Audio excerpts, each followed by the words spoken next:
Overseas Pakistani अपने वतन और अफवाज से मिसाली मोहब्बत करते हैं। गवर्नर सिंध की बरतानिया में गुफ्तगू, कहा आर्मी चीफ हाफिज़ कुरान हैं और वो मईशत को ठीक करने के लिए बैरूनी इन्वेस्टमेंट भी ला रहे हैं।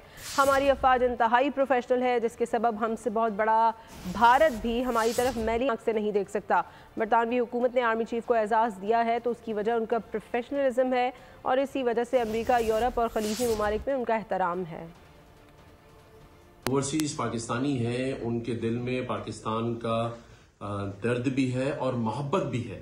हम अपने मुल्क की जो हिफाजत है, जो मजबूती है, वो हर मुल्क की अफवाज से होती है और हम पाकिस्तानी ये सोचे समझे बगैर कि हम अफवाज पाकिस्तान पर तनकीद कर कर कैसी बैरूनी साजिश का हिस्सा बन रहे हैं कि अपने ही हाथों से अपने मुल्क को कमजोर कर रहे हैं।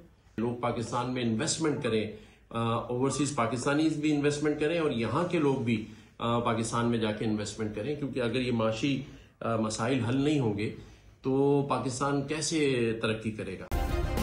सब्सक्राइब करें और बेल दबाएं ताकि कोई खबर रह न जाए।